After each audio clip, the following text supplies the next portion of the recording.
নমস্কার, আমি অন্নপূর্ণার হেসেল থেকে বলছি। আমার চ্যানেলে আপনাদের সবাইকে স্বাগত জানাই। আজকের রেসিপিটি হলো কুমড়োর ভর্তা। কুমড়োটা প্রথমে কেটে নিয়ে পরিষ্কার করে জল দিয়ে ধুয়ে একটি পাত্রে রেখে দিচ্ছি।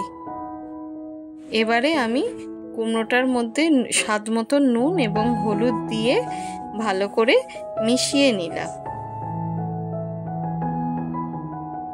এবার আমি কুমড়োটা ঢাকা চাপা দিয়ে 10-15 মিনিটের জন্য রেখে দেবো। কড়াটা আমি গরম করতে বসিয়ে দিয়ে সর্ষের তেল দিয়ে দেবো। এই রান্নাটা সর্ষের তেলেই ভালো হবে।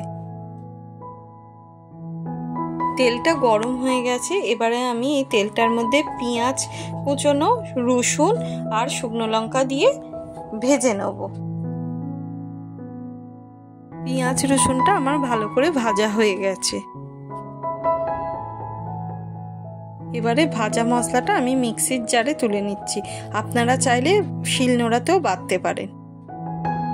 ওই কড়াতেই আমি আবার একটু সর্ষের তেল দিয়ে দিলাম। যে কোনো ভর্তাই সর্ষের তেলেতেই খেতে ভালো লাগে। তেলটা গরম হতে আমি কালো জিরে ফোড়ন দিয়ে দিচ্ছি।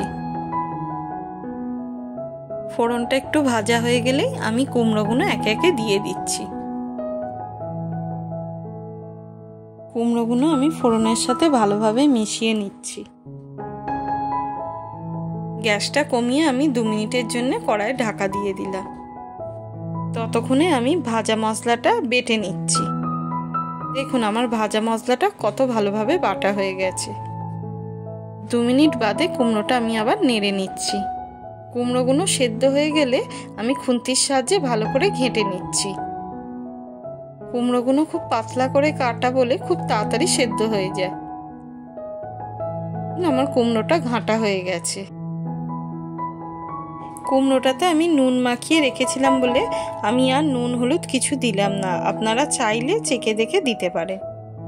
দেখুন কুমড়োটা আর কড়ার গায়ে লাগছে না, তার মানে বুঝতে পারবেন যে কুমড়োটা এবার আমার ভাজা হয়ে গেছে। এটি একটি পাত্রে তুলে নিচ্ছি। এটাকে আমি একটু ঠান্ডা হতে দিলাম। কুমড়োটা ভালোভাবে ঠান্ডা হয়ে গেছে। এবার আমি হাতে করে একটু কুমড়োটা মেখে নেব।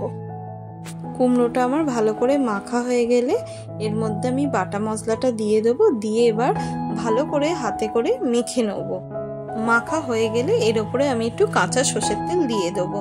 ভর্তাটি আমার তৈরি হয়ে গেছে। এটি গরম ধোঁয়া ওঠা ভাতের সাথে খেতে খুব ভালো লাগবে, সঙ্গে যদি একটু লেবু নেন আর কাঁচা পেঁয়াজ।